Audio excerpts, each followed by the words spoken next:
the Sportscast, May 9th, 2022. If you haven't yet, please subscribe in all our channels: YouTube, Twitch, Twitter, and Apple Podcasts. You can also listen to us on your smart speaker. If you're listening on Apple Podcasts, please leave a rating and a review. It will help us out tremendously. We're also on online radio. Also, visit our website, thesportscast.net, and our Twitter, the Sportscast1, also Instagram, and you can visit the App Store, download the Sportscast for iOS. Late breaking news this morning. It was coming. Nikola Jokic from the Nuggets won the NBA MVP 2 years in a row. Pretty well well run for him. Also, we'll be talking about the Sixers and Heat series, Mavs and Suns, all tied at 2. So things are steaming up in the NBA playoffs. And a man that has curly hair, which is really rare, from upstate Illinois, Chicago area, Chicagoland, Jordan Vargas. Welcome back to the Sportscast. Thank you for having me. So, Jordan, you are also not just a podcaster, but you're also on live radio, which I heard you last night with your brother. Tell us a little bit about that. Yeah, my brother Mark, he hosts a show called Mark My Words under AM 560, which is under Salem Media. Which are huge, by And the I way. was No just one knows about them. They control a lot of markets, and if you don't have it, something's wrong with you. But yeah, I just had the opportunity to co-host with him and just chime in here and there and just listen to what he says live and be able to be in studio with him. Now, do you maneuver the buttons a bit? Like, do you hit like the commercial break button, or are you just there and just be a support? No, they have a producer, so there's two studios. So there's one studio that's clear, it's like a bubble, and then right behind us, there is the producer's room. So he has all the control panels, and he has a clear window, so he can communicate with Mark. And there's a button that he can hear, that he can talk to Mark, and only Mark can hear. So he'll talk to him through there. Say, in the computer, there's a computer in front of us, and it shows the time. So if there's 4 minutes left in the segment, the producer will take control of the computer, put 4 minutes on the segment, so the people in studio could tell how much time is left. And then when the music starts to turn on, the producer will let Mark know that um, the segment time is up. Pretty impressive. I used to work in radio back in college. I have not been in radio station for almost 12, 13 plus years. So it kind of want to see how the technology it is and see how it's run. And wow, pretty impressive. Anyways, how was your Mother's Day before we talk about Jokic? Mother's Day was great. We had the entire family over for Mother's Day, and we were happy to celebrate my mother and all the mothers out there. So it was good. What That's about awesome. yourself? No, great. I went out to church, of course, with my mom and dad, and we went out to eat afterwards to this cool Italian restaurant. Ate some good pasta. I haven't had good pasta in a while. And then we hanged out with our grandparents afterwards. It was a full day. It felt like it was like a work day for me, to be honest. So Yeah. I did not take my Sunday afternoon nap, Jordan. So hopefully that won't be an issue today. We'll see what happens. No, hopefully it won't. Yeah. Okay, so this morning the NBA, actually Woj broke it on ESPN. Denver Nuggets center Nikola Jokic has been voted as the NBA's MVP for the second straight year. 27 years old, Jordan. 2 MVPs. He averaged 27.1 points, 13.8 rebounds, 7.9 assists over 74 games with the Nuggets. Sadly enough, they lost against the Warriors in 5 games, so it wasn't enough. Obviously, the contenders was Joel Embiid. I was pulling for Embiid. I'm not sure about you, but Jokic took the award. What are your thoughts? My thoughts of this are, I mean, I liked it. He won second year in a row. He did a really fantastic job, and glad to see he was able to pull it back through. And Giannis and Joel were running contenders, so we're glad we were able to get that fixed. I mean, get that get that done for Jokic. Jokic, of course. Uh-huh. I mean, 2 awards before 30. That's pretty impressive. I don't think I've seen that. I don't know if Michael Jordan won 2 MVPs before he was 30. Maybe. But he needs that championship, doesn't he? I mean, this Nuggets squad is not the best built. I would say it's not a Warriors type of squad. But Mhm. uh, do you think Jokic can win a championship of what he has, or do you think they need to probably build a little bit more, maybe add, Harrison Barnes, or maybe a another star? What are your thoughts over I this think Nuggets team? they need to make some trades throughout the summer. The Nuggets have a really good foundation, good GM, good coach, and fantastic players. I think we kind of saw them come out a little bit of their shell. Each year we see them come out of their shell a little bit more. But I think that they just need that missing piece, and that missing piece I think is within the organization. Um, within their G League and the NBA team, that they just need to kind of find a filter and just again, it's just finding that chess piece, the diamond in the rough that they need to support Murray and Jokic in the run and see who they draft too. And be curious to see who they draft and who they pick up for summer league. So it's just really just finding that missing piece that they'll need to get that boost. Of course, none of the Ball brothers. You will never let them go to Denver, right? No. Okay. Well, currently the roster is Jamal Murray, Aaron Gordon, DeMarcus Cousins, who used to play for the Warriors, Mm-hmm. Deshaun Highland, Michael Porter Jr., Facunda Campazzo, Will Barton, Jeff Green. Looking at this roster, yeah, they need to pump it up a little bit. I'm not saying Lonzo Ball, but that would help a little bit, something like him. But yeah, congratulations to Jokic. I believe there'll probably be a press conference towards the end of the week. Great player. And Jokic for me, Jordan, like I mean, he's a pretty all around player. He knows how to pass. He dribbles. Mm-hmm. Sometimes I think he's a point guard at times. Mm-hmm. But hey, is he clutch? It's hard to be a clutch, player at that size or that magnitude. Um, Better than Shaq? Someone asked me. I don't know. Maybe, maybe. You know So what it seems like is the NBA is turning into a big man's league a little bit, it where all the has, MVP contenders are which we haven't are seen since the night, since like the 80s. 6'7", 6'8" and above. Because before Yeah, it was hardball. If you were a one or a two, or maybe a three, you were in the MVP conversation. But no one's talking about being MVP if you're a 4 or 5. But now it seems like those 1 through 5, it's all open game. Especially for this year, it was Joel, Jokic, and Giannis. So it's interesting to see kind of the NBA or the gratitude for it kind of shift to the bigger players.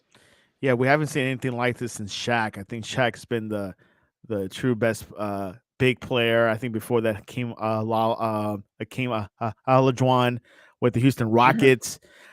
Dr. J, like the big guys were the main people that you would select in the NBA draft back in the day. Now it's kind of coming back in that trend. Things happen in trends. A couple years Mm-hmm. ago was that point guard shooter like Steph Curry, Mm-hmm. Ball brother as well. So we'll see where things go with these trends. I like it. I like Embiid. You think Embiid should have won it, or you think he needs another good season to prove it? I think Embiid needs another good season, but he was definitely in the contender. No doubt, he was in the conversation. He had a phenomenal season, but it just seemed like Jokic has, in my opinion, I think Jokic is more of a well-rounded player in all aspects. So I would kind of lean more towards him, versus Embiid. He kind of plays a solid 4. He plays a solid 5. Can play a 3, but Jokic seems like he could pass the ball like a 1. He could shoot like a 2. He can stay down low like a 3. He can get to he can play 1 through 4 or 1 through 5, no problem. So I was leaning more towards the Joker. The Joker. Which there's two Jokers in this world, him and Djokovic, the tennis player. If you watch tennis, Mm-hmm. okay. Talking about big players, Embiid. Um, he was injured for the first 2 games against the Miami Heat. Jordan comes back game 3, scores 18 points. Um, Game 4, which was last night, Kevin Harden. Yes, Kevin Harden still plays for the 76ers beat the Heat. Series is tied 2-2. Um Actually, Jimmy Butler scored about 40 points. But Sixers bounced back. James Harden 31 points, 9 assists. Jordan, what are your thoughts about your thoughts over the series so far? The Sixers needed this one. They needed this one big time because proven time, if you let Miami get some distraction, it can get down a slippery slope very fast. And Miami has an insane backcourt. So having those wins and kind of killing the momentum and keeping it within reach, I think, for the Sixers against any team, especially Miami, is very important. So I'm glad to see that they were able to have that nice takeaway. And the Sixers seemed like they had a really good game. They played well together. Yeah, 2 games in a row for the Sixers. The Heat were up 2-0. A lot of sports pundits were thinking, well, Miami Heat might take this sooner than later. But, with the bounce back of Joel Embiid and Harden, which I'm not sure what your thoughts about Harden. I mean, sometimes he's there, sometimes he's not. But if the Sixers could have more of him, the Sixers teams could win the series. Oh yeah, if James is able to turn it on, he's one of those players where it really doesn't take a lot for him to turn it on, but unfortunately, it doesn't really take a lot for him to turn it off. So he's one of those players that just can turn it on at any second, and then any given moment he'll just kill the switch and his game will change. So needing that consistency, needing that push forward is going to be very key. And Harden's in a playoff position. He was a playoff position in Houston, but this is with the new team, new setup. So this is going to be kind of interesting to see, what he's going to do with this. Without a doubt, he's a leader on the Sixers team that everybody looks up to, along with Embiid. But I think Harden more resembles that kind of outside character that came in to help the situation down in Philly. So it'll be very interesting to see how Harden will take it. But I think he'll be able. He needs to turn it on. It's not really. I think he needs to turn it on. The Sixers need him. Yeah, which Harden has a better setup here than he was with Brooklyn, wasn't he? Yeah, I think here he has more opportunity to kind of play like himself. In Brooklyn, I'm not going to say he had overhead, but there just was too many factors kind of leaning into each and every game. Where in Philadelphia, the noise is reduced, and it's very much a simplified game. It was simplified in Brooklyn, but there just was external factors that you can't ignore, and I don't think anybody could ignore them. Even James, he couldn't ignore.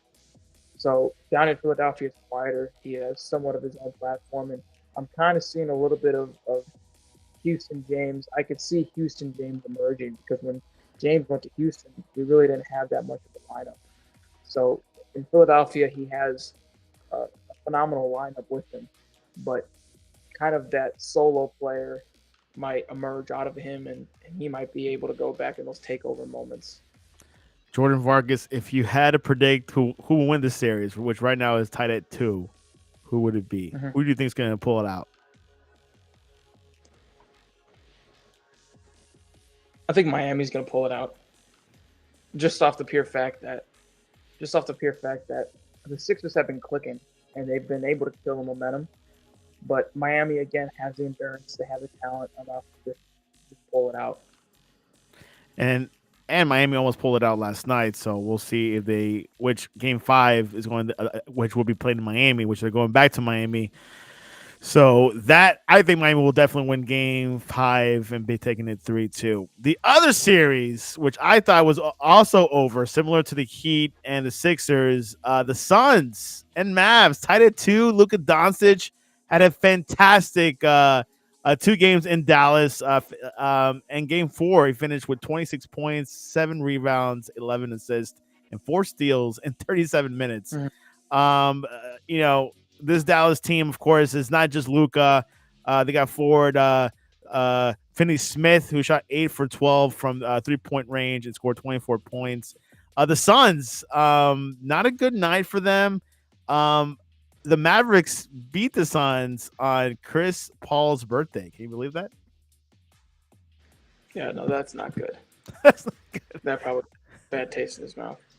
What are your thoughts over the series, Jordan, and the bounce back that the Mavs have had so far? I think the Mavs are doing a fantastic job of keeping the Suns down. Again, as I said, similar situation to Miami.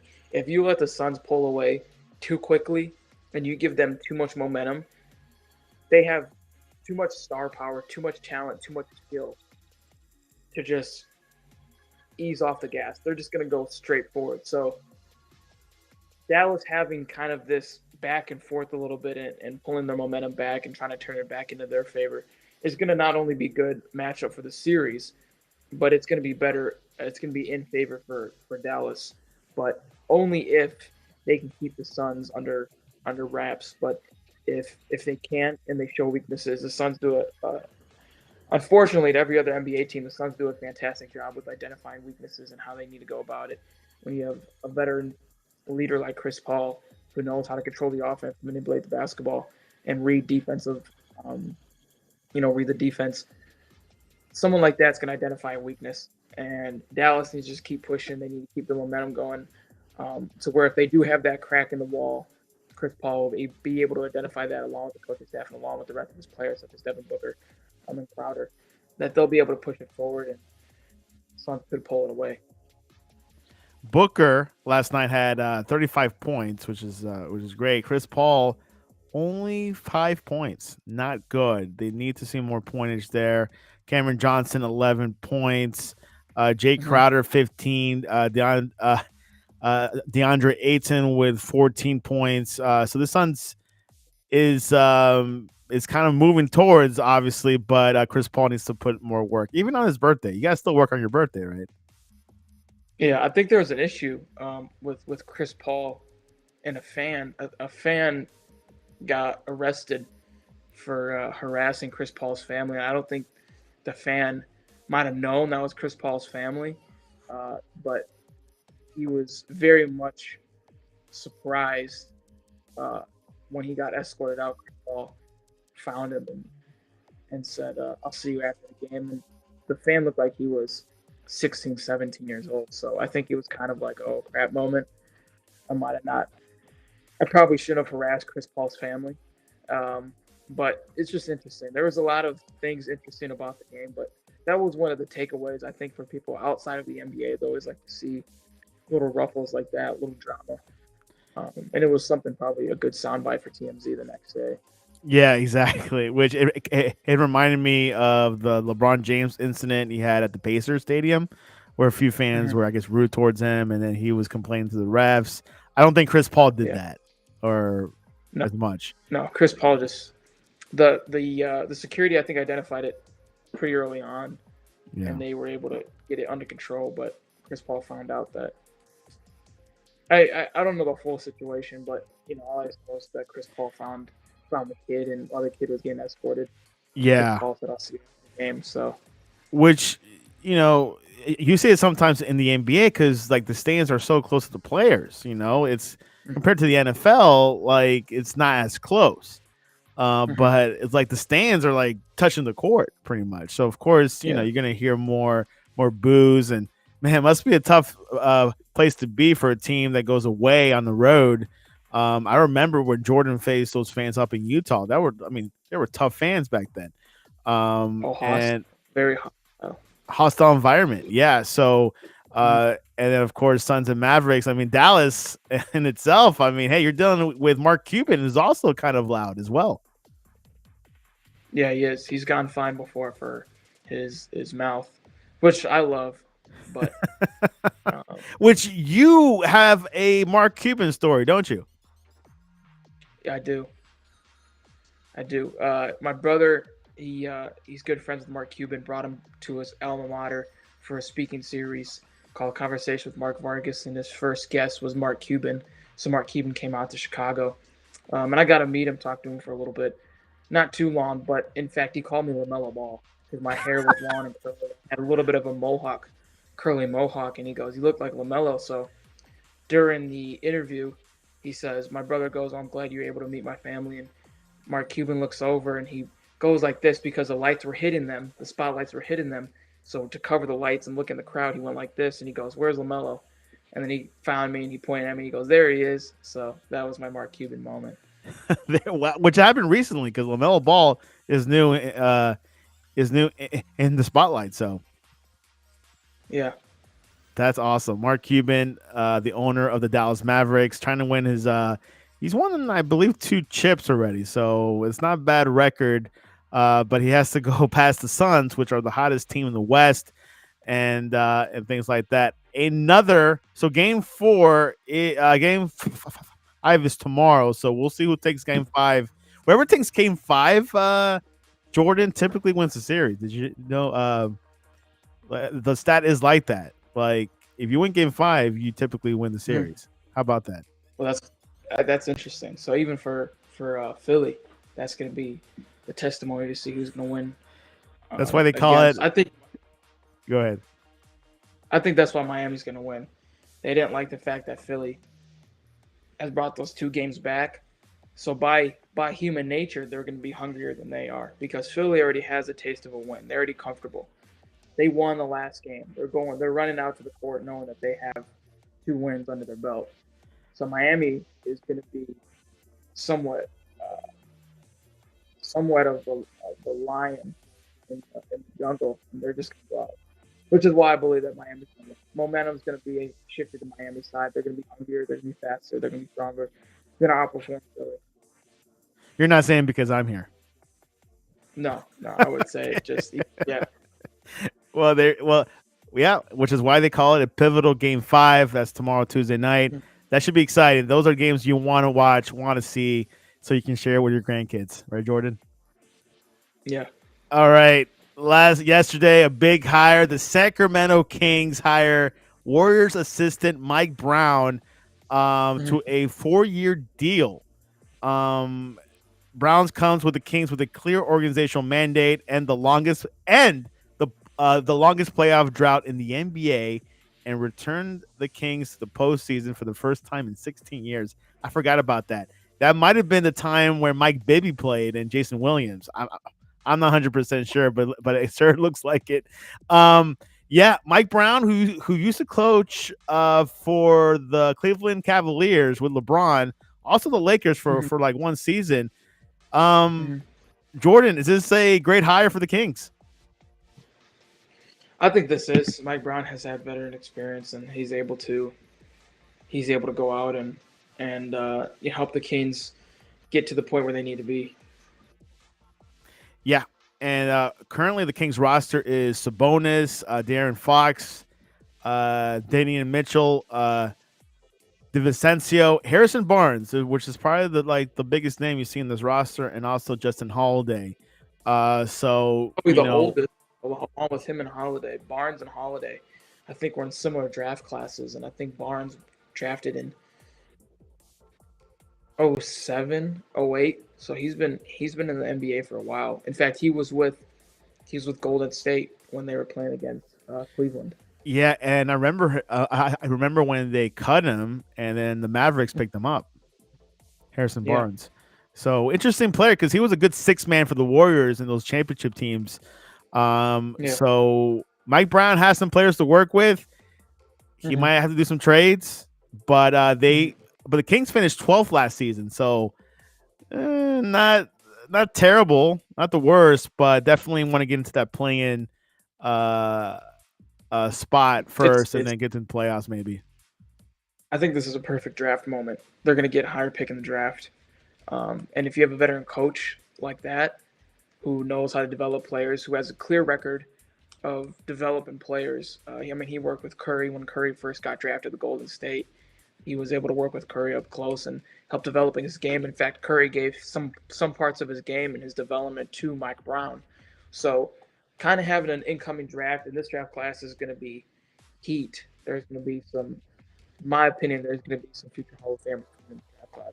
That sounds pretty big. Is it like the 1996 draft class or the 03 draft class?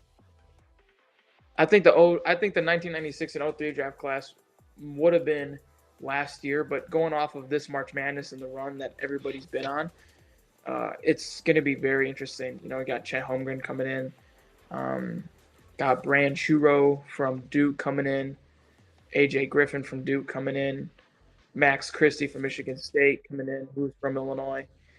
So this is going to be a very, very interesting draft class, and someone like Mike Brown introducing them to the NBA, being under his development is going to be very strong. Good talent. I trust Jordan because he follows this day in, day out. This is an old story, but I'd love to hear Jordan's opinion. The Charlotte Hornets fired James Borrego. The Hornets, as known, LaMelo Ball plays there. Was this a good move by Charlotte, Jordan, and your thoughts over this? It was a fantastic move. Not off the pure fact that James Borrego wasn't a good coach. I think his coaching style was good. I think it was his player personnel that was poorly. Again, if you have a player like LaMelo Ball, we cannot act like he does not need the keys to the franchise. He is a franchise player. There is no doubt about it. He was Rookie of the Year. My personal opinion, during his career, he's going to win MVP. He went as All-Star. He made an All-Star appearance his sophomore year in the NBA. Borrego didn't put, in my opinion, enough trust into LaMelo and into the style that LaMelo likes to play through. Along with Miles Bridges, P.J. Washington. I think they should have kept James Bouknight. I know this is kind of off Borrego's reach, but I think they could have kept James Bouknight with the Hornets instead of bringing him back and forth between the development team, the G League team, the Greensboro Swarm, and Charlotte. I think they could have kept him in Charlotte, helped him develop a little bit better under LaMelo. But I think this was a good idea to release James Borrego. And another team, again, he's not a bad coach. He has playing experience overseas. Clearly, Charlotte won games with him. They had like contenders. I mean, they were going 5th and 6th. They were able to make the play. So James is not a bad coach. I just think his system and how he wants things done didn't fit the Hornets' plan. Yeah, wasn't the right fit, even though the Hornets made it into the play-in, but not enough to keep him there. Candidates are looking at Mike D'Antoni. They're also looking at Golden State, Kenny Atkinson, also Mavericks, Sean Sweeney, Brooklyn's Vanderpool, and Milwaukee's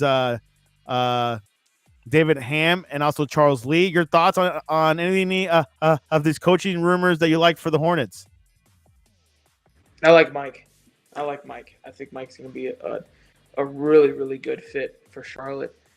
Again, experience, knowledge is what we need, is what Charlotte needs, especially with an older GM who's been around. Mike, I've seen Mike, all around the league at different times.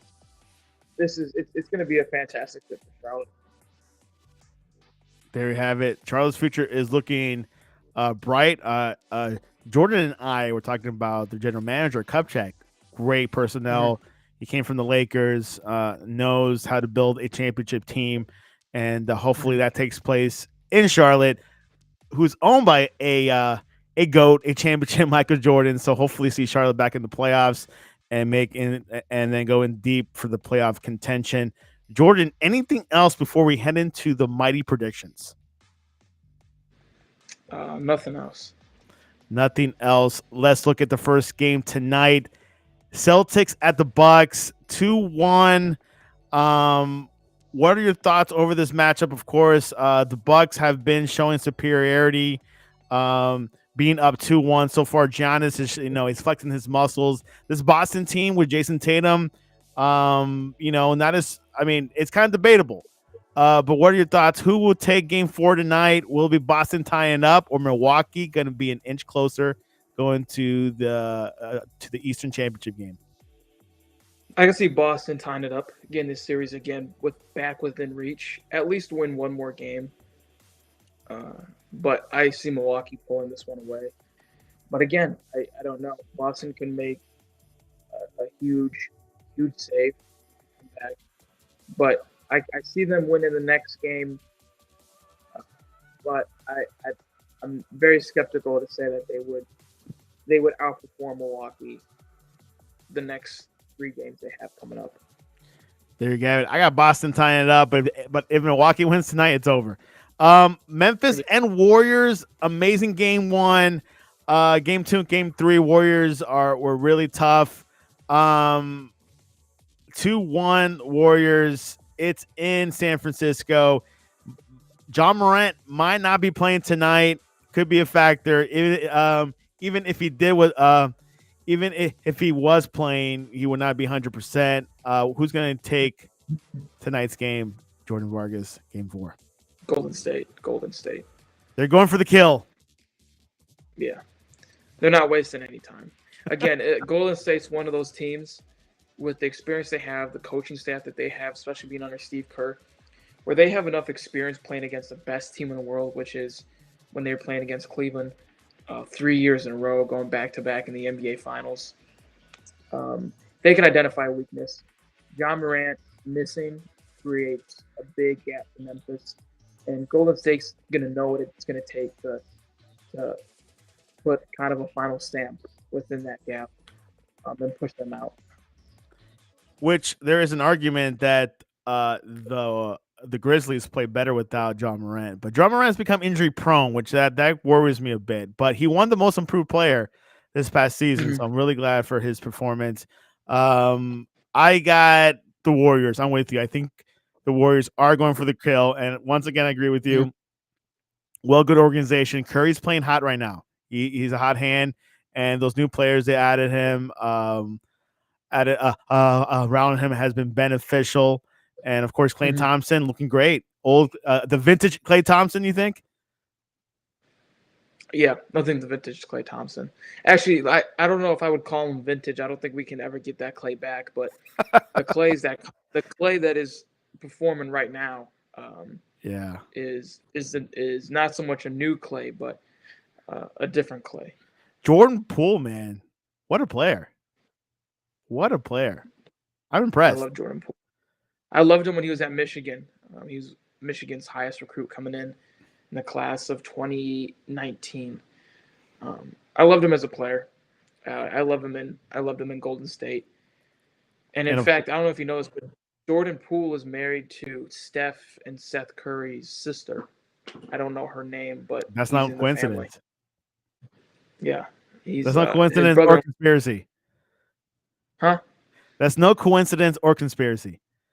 No, it's fact. Yeah. And of course, got Gary Payton the second. No relations to the original Gary Payton, I believe. I don't think that's his son, right? But I think it is. Oh, it is. You're right. My bad. Yeah, I just pulled up his Wikipedia. Wow. Yeah. Hey, these young players, these Warriors. I'm not sure who's their GM now, but definitely they're going to win a couple more championships. You think? Yeah. We'll see what happens. All right, that is it tonight. NBA playoffs. This is the part where the NBA playoffs gets juicier. The first round, it's okay, but the second round is where things get juicier. Poll question of the day, Jordan. What is the most important element for sleeping? Options are the pillow, mattress, sheets, or the bed cover.